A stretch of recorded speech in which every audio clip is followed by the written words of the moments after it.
Catapulting Commissions family. What's up, team? Welcome back to this week's episode of Catapulting Commissions. I'm your host, Anthony Garcia.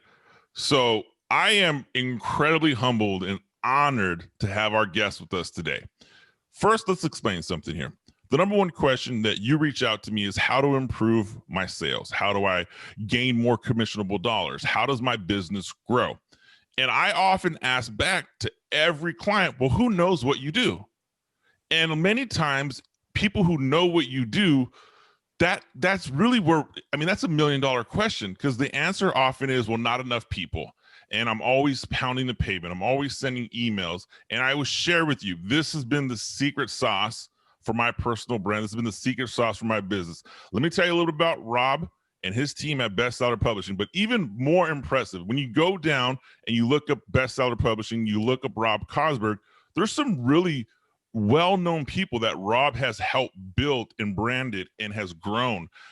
Russell Brunson, co-founder of ClickFunnels, has said this about our guest today. Rob is one of the kings at helping people get their idea out of their minds, onto pages, and into the marketplace. I've seen him do it over and over and over again. I don't think there's anyone in the world who has published more successful books than Rob. That's the founder of ClickFunnels. So let's be honest here. We got a big name guest with us, Rob Kosberg. Welcome to the Catapulting Commissions Podcast. Hey, I'm so happy to be with you, Anthony. I'm a fan of yours. We've been friends for a little while, and just excited about all the stuff you're doing. So it's an honor to be with you. Man, I appreciate having you here. Likewise, Rob. Let's jump into this. So you're currently the founder of Bestseller Publishing, but that wasn't always the case. You have a sales background yourself, and you have made a pivot to helping others bring their books to market. Can you tell us a little about that story that got you from your previous sales background to where you're at today? Yeah, and that's a good question. I share a lot of the similar things on podcasts, but this is a little bit different. Because there is a sales focus. I am a sales guy. My first kind of official sales job, if you will, was at 18. I got my real estate license because my dad owned a real estate company. And my dad told me how to succeed in real estate. He said, be the first one in the office, print out the expired listings, get the newspaper, look up the FSBOs, for sale by owners, and start cold calling. And you know what? I was a dumb kid, 18 years old. I didn't know any better. I was in college, working my way through college. And I did what he said. And my second month in real estate, I sold 5 houses. For an 18-year-old, let me tell you, that's a lot of cash. And bought a brand new Corvette the next month. What else do you do when you're 18 years old, right? Bought a brand new Vet. I bought my first investment property at 18. And his advice to me, I stuck with for the next on and off 20 plus years. Now I say that to say this: after 20 years of pounding the pavement like that, I was looking for another way. Fair enough. I didn't want to make cold calls anymore. I was the hunter. I was always on the hunt for the next, and that stuff works. There's no doubt it works. And if you're getting started, it's a good way to do it.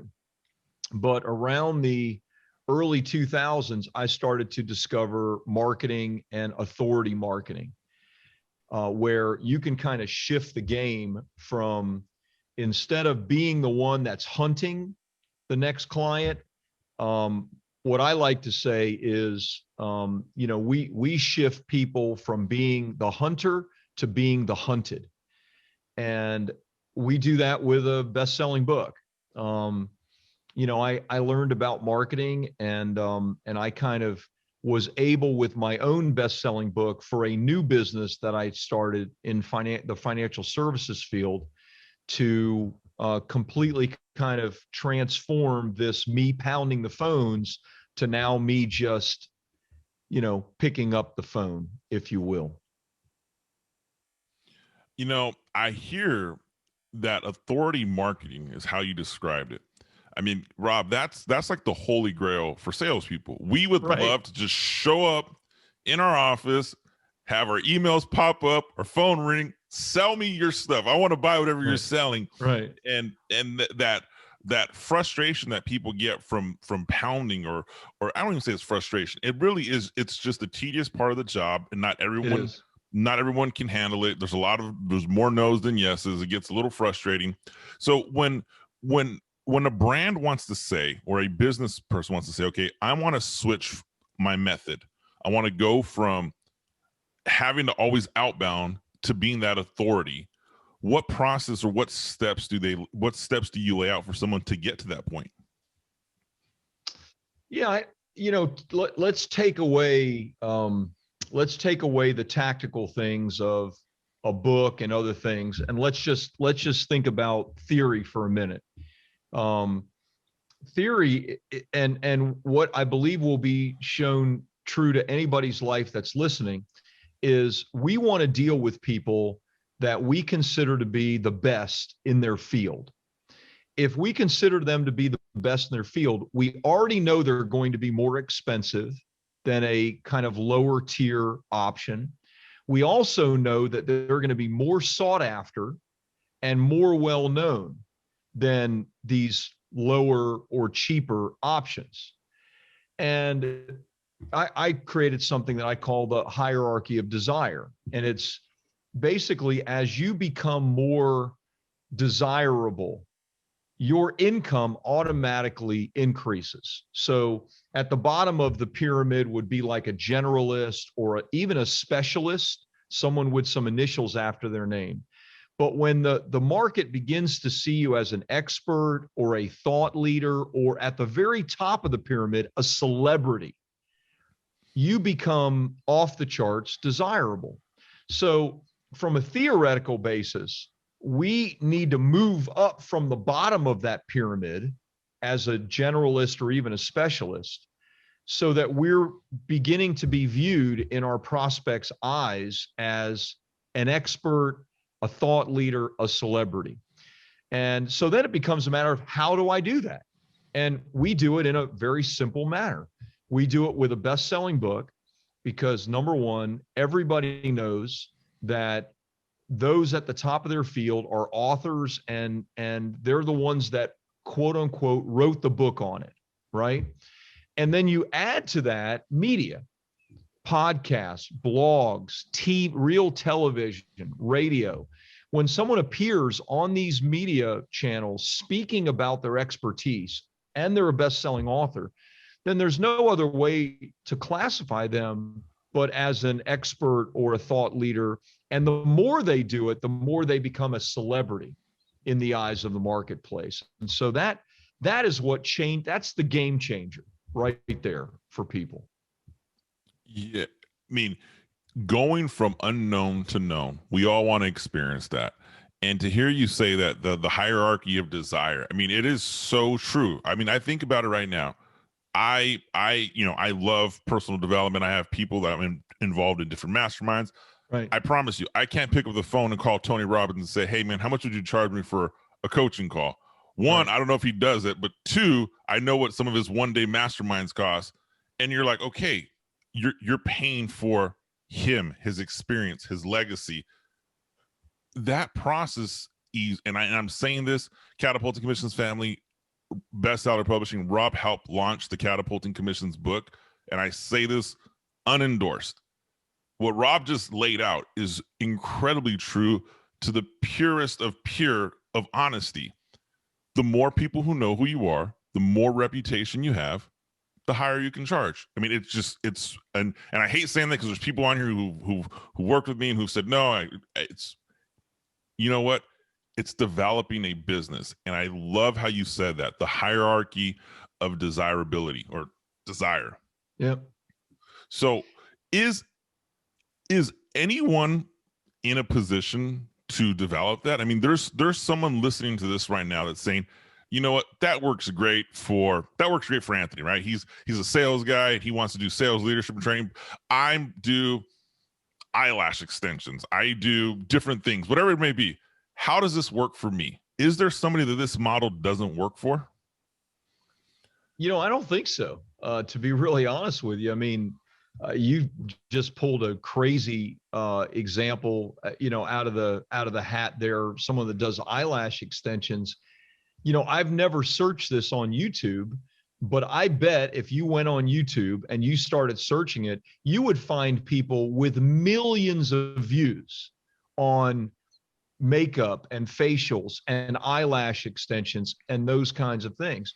These people are celebrities and they make millions of dollars and they are highly, highly specialized. Now, does somebody that is doing eyelash extensions need a book? Probably not, but you still need celebrity. So celebrity can be created in your instance in a different way, like on YouTube or something like that. For anybody that is a professional, like you're an expert, or you're selling in the expert space, or you're selling to the C-suite, or you're selling to, geez, I mean, I've done books for roofers who have exploded their business with a book on roofing, for crying out loud. Woodworking. If you are in a brick and mortar type business, then it's hard to imagine how a book could not help you to grow and expand your celebrity and thereby your income and your impact in the world. So yeah, even in a crazy example, celebrity is what makes or breaks it. I love what you said. And that example comes, my wife, who had a long background in medical sales. COVID gave us an opportunity, a blessing in disguise. She gave us an opportunity to pivot. She now owns an eyelash studio and is and is in the process of being certified to do eyelash extensions. But I've said, I'm like, we're going to make your studio a celebrity within our market, maybe national, because one, it's something that not a lot of people do, and it's almost on the framework that you just shared right now. So I love hearing examples of other brick and mortar places can do that. But as I look at this, Rob, here's one thing that we're going to give out some secret sauce here. Not many people know. Rob really helped give me some of that framework for catapulting commissions. I had all these ideas, and I don't know if you remember, Rob, I came to you and I was like, hey, I want to write a motivational book. I want to inspire the world. And you're like, well, who's going to we got to get some clarity on this. So what is someone right now listening saying, that's great, Rob, I don't have an idea, or I don't know how to conceptualize my idea? What does that process look like for someone to say, okay, I got concept, now I want to have a book? I always tell people, start as narrow as possible. If you're selling something and you're an expert in that arena, that's what you should write about.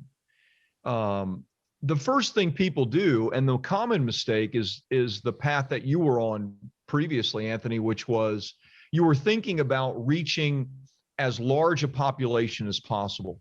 And to do that, you were going to go more general and share things that are self-help and motivational and inspirational. And that's fine. The problem is the money is not in the royalties or the sales of your book. The money is in the sales of your expertise in your marketplace. Now, as you grow, that may be, book 2 or 3 or 4 or down the road. But the real opportunity is always in your expertise. And so I always tell people, look, if you're an expert on something, if you're selling something and you're an expert on that, or you're a business owner and you're an expert on that, that's what you need to write your book about. You're not going to sell 1 million copies of your poetry book. You're not going to sell 1 million copies of your self-help book. Even Anthony Robbins has a hard time doing that. And he's got the biggest audience in the world. You need a book that you can make really millions of dollars with, even if it only sells 1,000, 10,000, 20,000 copies. And, my last book, Publish, Promote, Profit, I earn, $2 to $3 million a year using just that book, not all the other stuff I do, just that book bringing me new clients. And it's not because I'm selling 2 million copies a year, believe me. It's because people are coming to me and say, you know what, I want my book done right. And I've been trying to get it done right for 10 years and I can't. And you're the expert on it. You're the Wall Street Journal bestselling author on it. Can you help me? Sure. Let's see. That's what you want to do. Go narrow first. Yeah, that focused specialty. I remember leaving, and I was one of your unique clients because we lived close to each other at the time. But I remember leaving, calling my wife saying, okay, I'm going to revamp my whole idea and we're going to just go completely in this section, which for those who read the Catapulting Commissions book, it really is a goal setting book specifically for sales. And if you want to go even more specific, for your sales goal for the upcoming year, quarter, month, what your next sales goal is. It's not a sales training book. I'm not joining the masses of here's all the cool ways to get someone to say yes, although I do that. And I've done that on the podcast and I've done that in other parts. But my introduction to the marketplace was, I'm gonna teach you how to achieve this one goal. That's it. And it's going to have to be a sales goal. So I love how you've done that. You mentioned publish, profit, promote, which I remember getting my copy, reading my copy, and it made so much sense. Can you walk us through that framework for publish, profit, promote? And Catapulting Commissions family, I wouldn't be doing you a justice if I didn't ask Rob to share this with you, because when you have something that changes your life, you always want to share it with somebody else. I've had some incredible guests on the show. We've had some really massive sales entrepreneurs, but if I pick someone who's changed my life, Rob and his team is that. So that's why I'm really going to have him dive down on this framework. So what is that framework from publish, profit, promote? Well, it's publish, promote, profit. The profit comes at the end.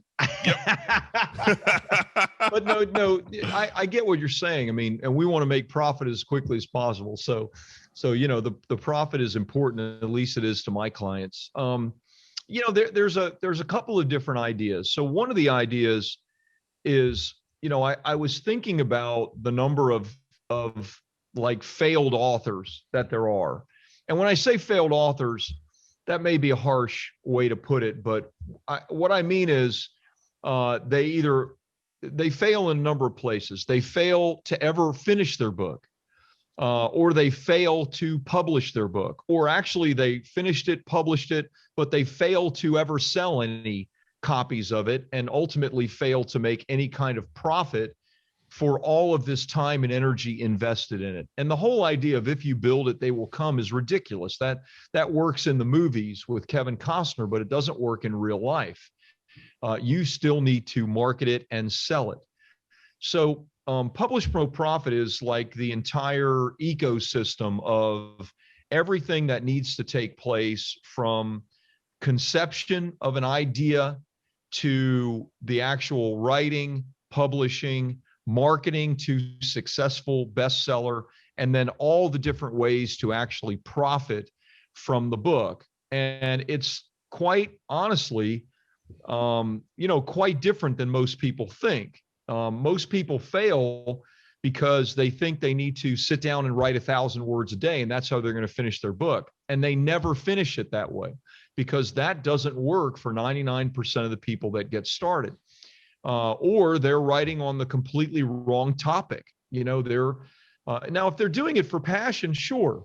But if they're doing it for impact and income, you need a good framework for all of that. And so, I basically looked at, the 1,000+ authors that we've successfully published. And I said, what are the mistakes and what are the frameworks to really see success happening? And that's where the book came from. Nice. To hear and go with, it's not about the number of units or copies sold. And I would even go in further and say, when I tell people I've sold the book, they're like, oh, how's the royalties? Like, I don't check. I really don't. I haven't checked the royalties in maybe a year. But what I do know is I do know units are moving. What I do know is the amount of people that are coming into my funnel for my business are growing month in, month out. And it really does become the modern day business card, the modern day credibility card. So you've found a segment where people can grow their business by doing something that everybody wants to do. Everybody says, I want to write a book. And I was one of those people, and I did everything you said. I stood at a blank screen. I typed out 1,000 words. I couldn't get it out. So When people come and go through your process of getting that book concept to paper, is there I mean, I don't know how much you want to share with the audience, but Happy to share it all. Okay, can we talk about the process, your hybrid process? I don't know if it's hybrid ghostwriting, hybrid, yep. Whatever the process is you use for the book to get the words on paper, because I still do that to this day with all my blogs, which has been a game changer in my life. And I wish I would have learned this 20 years ago. And it's incredibly simple, but so valuable. Yeah, I discovered this, and I've never heard anybody teach on it, and maybe they have, but maybe it was somewhere in my subconscious. But when I wrote my first book, Life After Debt, for my financial services company back in 2008, I made all of the same mistakes that you talk about, and the bigger mistake that I made is I wrote a very large check to a ghostwriter, traditional ghostwriter, to write my book for me. And I thought that was my only option. I failed at trying to gut it out. So let me just go ahead and pay a traditional ghostwriter. And the way traditional ghostwriting works is basically it's like a Q&A. It's almost like this podcast. So tell me about your publish, promote, profit system. And you talk about it. I talked about it. We did this for a number of months.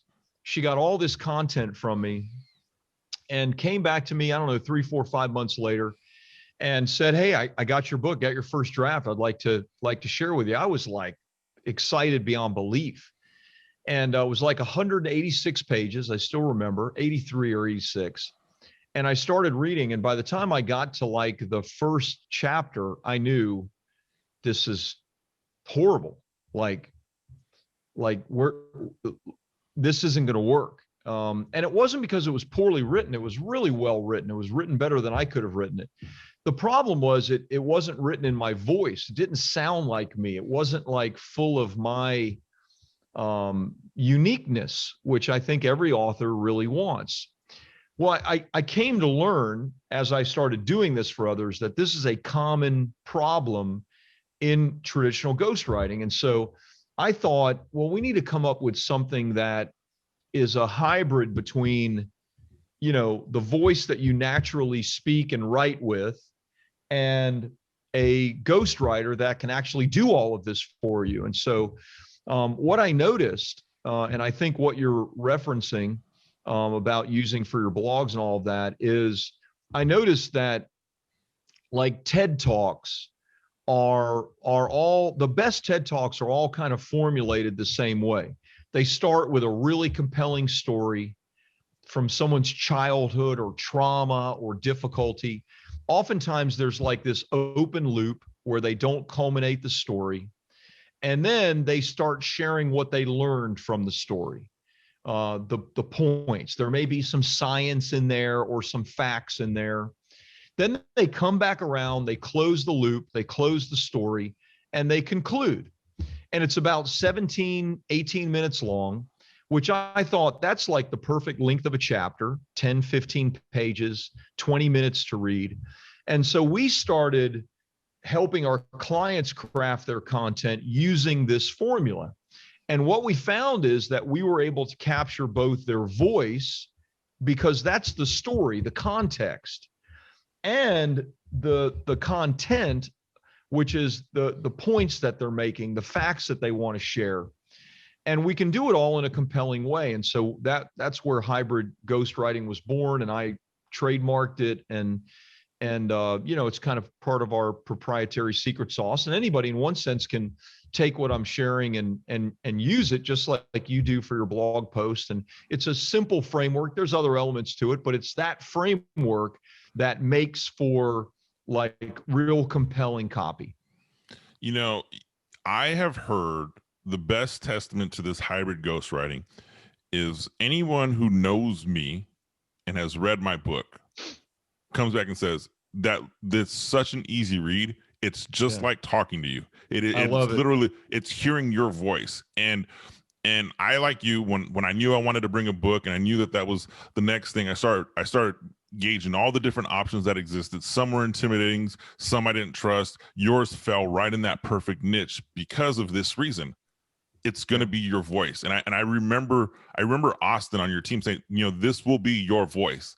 And that was the one thing I got home and told my wife, who said, I don't want to spend the time, energy, and money if this isn't my voice, because my plan is to build this for longevity. And I don't want anyone to read this book like, dude, that's nothing like you. But if you, right. it's so my voice that when I appear on other people's podcasts and they reference something from the book, I'm like, oh yeah, it's my life. It's my story. It's my words. It's my terminology. I love that component of it. So yeah. There's some experience, not some experience. There's a major life experience that you have, Rob, that I want to spend the last few minutes here on talking about, because right now we are in an incredibly unpredictable time, right? The COVID pandemic, by the time that this show comes to air, it'll be 1 year. 1 year that we've been dealing with the pandemic, and every parts of the country have it. The one area that's concerning people is entrepreneurs and small businesses. How's my business going to survive? How's my business going to grow? You've made some pivots in your life, your business, Life After Death, which, I'll share this, I'll let you share the story and how that book came to be, because you had a pivot in your life that brought bestseller publishing to being what it is and helping the thousands of people it is. But it was also off of a pandemic, if I remember correctly. Yeah, it was a financial pandemic. Yeah, I didn't pivot. I was pivoted, if you will. Yeah, I've already shared how I got into real estate. I was in real estate on and off for, a number of years. And for most accounts was very successful. In the early 2000s, my business was doing 100 million a year in transactions. I owned millions of dollars in real estate personally. We flipped houses, we did everything. And of course, in 2007, this is in South Florida. In 2007, when the financial crisis hit, I had never experienced anything like that before in my life. And so, I had a very big business. I had dozens of employees, and my expectation was that, this is going to pass in 3 months, 6 months, 9 months. And I basically went broke waiting for it to pass. I spent hundreds of thousands, millions of dollars I lost during that period of time. It was, looking back, it was a massive blessing in disguise, because in one sense, I was sick of real estate and I was looking to get out. I didn't want to get out that way. So don't get me wrong. I was hoping I'd sell out, and move on. But, I used it, that really, really painful time. And, I shut the doors to my office in April of 2008. After, spending hundreds of thousands of dollars in paying payroll and other things to kind of wait it out. And even if I had millions of dollars, you couldn't have waited it out, because it went on for years. The financial markets were never the same.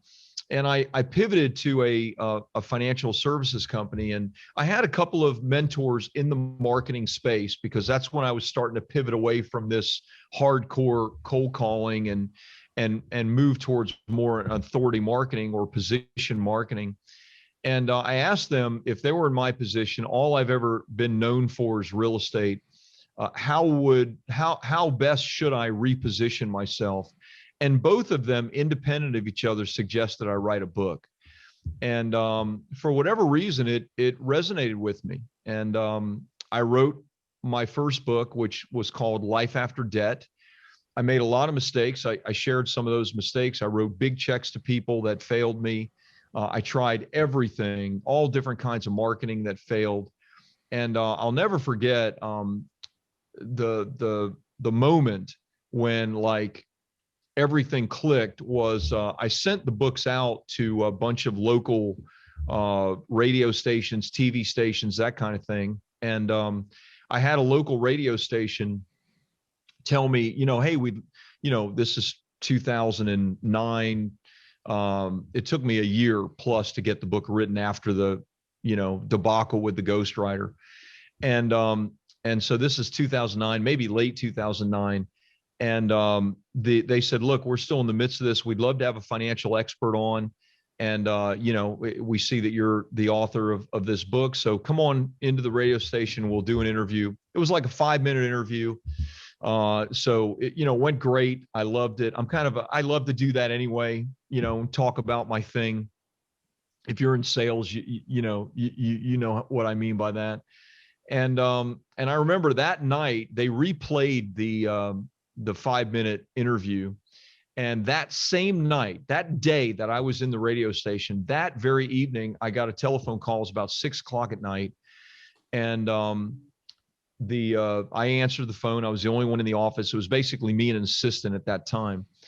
And I answered the phone and I said, hey, financial services, this is Rob. And the lady on the other line said, is this Rob Kosberg? And, I was like, do I owe you money? I didn't say that, but how that is when you're going through calamity. And I said, yes, it's Rob. And she goes, this is Rob. I heard you're the author of Life After Debt. And I heard you on the radio today. And I was like, wow. Yeah, this is Rob. We spoke for about 20 minutes. She became a client right on the spot. I didn't need to do any selling. I was already like the answer to her prayers, if you will, because she heard me on the radio. She trusted me. She knew I was the author of the book. And that day, the very first day, changed everything. We started going on radio regularly. I ended up having my own terrestrial radio show. This is pre-podcast. And that business went from $0 to $1 million in revenue in less than a year or around a year, and then multi-millions. And this was still in 2010, 2011, when everybody else was still failing, businesses were crashing. And that's when people started asking me, how are you doing it? What are you doing? And I was like, it's my book.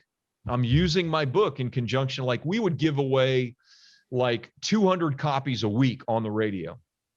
Just, hey, if you want a copy, I'll get it to you. And then I had a sales team basically just calling people or talking to people as they called in for their free book and closing deals. I mean, it was the simplest thing in the world, but it worked like gangbusters. I appreciate you sharing that. And the reason I asked that, and I knew a lot of that history, but the reason I asked that is Catapulting Commissions family, we talk often about adversity, planned adversity, unplanned adversity. How do you overcome? And you hear the story of Rob saying, okay, I was forced to pivot, but I would bet that there was not a doubt in Rob's mind that he knew, hey, you're forcing my hand to pivot. I'm going to find something. Not sure what it is, but he found his success. He found second calling, third calling. I mean, he's had multiple successful careers. But what I love there is the act as if the I'm going to do this. I'm going to figure it out. Like come hell or high water. I have payroll, I have bills, I have mortgage, I have a family. So I love hearing your vulnerability on that. And it's not something that we talk about often on the Catapulting Commission show because everyone is incredibly talented at selling. Everyone has a story, but when you hear somebody as successful as you overcoming that adversity, that's incredibly inspiring. So thanks for that, man. Well, thanks for saying that. I mean, let me add to it just a little bit. My confidence was rocked. I mean, I'm not a kid. I was in my early 40s then. I'm 56 now. And I got 3 kids in private school. I live in an 8,000 square foot house. I'm driving a $150,000 car and I can't pay for any of it. And, I had foreclosures and all kinds of terrible things happen. And my confidence was shot. I mean, my back was up against the wall, so I had nothing else to do but act, right? So you said act as if, and I guess I did. I'd say I acted as if I had no other option. I mean, I was scared. I was scared for my family. I've been married for over 30 years now, and my wife is great, and we have an amazing relationship. But I was scared. I was the breadwinner, and so it was terrifying. And And, I'm thankful it worked out. Looking back, with the amount of effort and energy that I put into it and the good people I had around me to advise me, like the book advice. Wow. I guess looking back, in some ways it was inevitable, but at the moment it felt like I was pushing a boulder up a hill. I was scared. Man, that is impactful and inspiring, because people see the level of success you have, Rob, and they're like, oh, you've never experienced adversity, or, oh, it must be easy for you. And the truth is, you just share it wasn't. You were scared. You're human. I mean, Catapulting Commissions family, the reason it's called Catapulting, there are some down times. I mean, it really, you are weathering a storm. And so I love hearing that, man. That is incredibly, I'm inspired hearing that story myself, Rob. Thanks, brother. Thanks. Well, I'm glad it turned out well. Good. No, yeah, absolutely. So happy. Right? And I'll tell you what, I bet this, Rob, if it didn't turn out well, the next one would have, because you're not the kind of guy that would have just sat back and let life, hey, here's your cards, deal it. I'm unemployable, man. No one would hire me, and I wouldn't last anywhere. I gotta have my own thing. But I obviously, look, I have bestseller publishing in one sense, not because it's the way that I support my family and the families of, dozens of people that are on my staff. I love what I do. I believe in it. I am like living proof of it. And not just with one book. I've done this with multiple books. And so, to me, it's a passion. I enjoy it, and I love working with people like yourself. It's beautiful. Good, man. Well, tell us what's next, Rob. I love that passion that you're sharing. I love it. We're going to be wrapping up here, so I don't want to do my audience a injustice, but tell us what's next for you. Any new books in the hopper? What's coming down the pipeline for you? Yeah, I mean, well, there's no new business for me. It's more of the same, but I do have a new book that I'm coming out with. Publish, Promote, Profit probably more speaks to business people, coaches, consultants, experts. And we've helped a ton of people to write their own autobiography, their own kind of life story. And that is very, very important, especially as people age and they want to pass something down to their children and grandchildren. So I have a book. I'm still a few months out, more than likely, but I'm writing a book on legacy, on writing your legacy book. And I'm very excited about that, because I'm also writing a book that I'm wanting to pass on to my children and family. And if others like it, that's great. But that's more for me than it is for the world, if you know what I mean. So that book's coming up next. We're doing some cool things with the media, which I always love. I may be appearing in some big media for my book, my last book, and also our Wall Street Journal anthology book that's coming out soon. So cool things, but all book related, which is neat for me.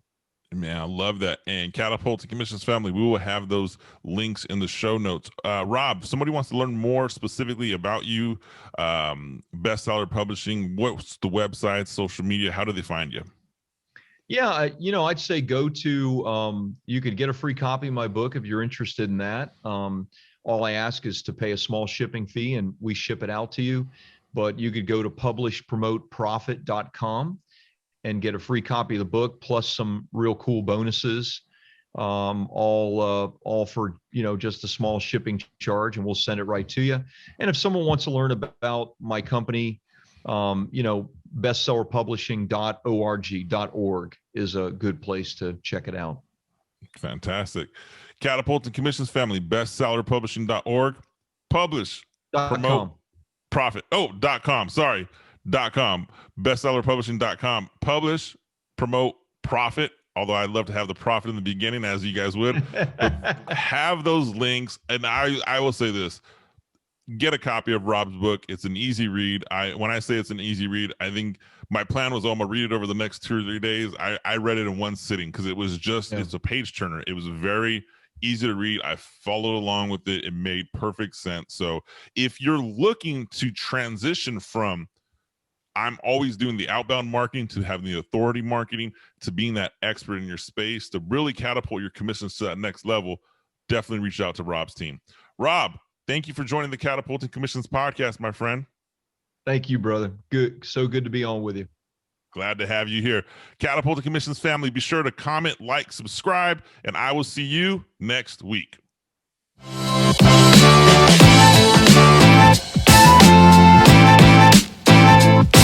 Right.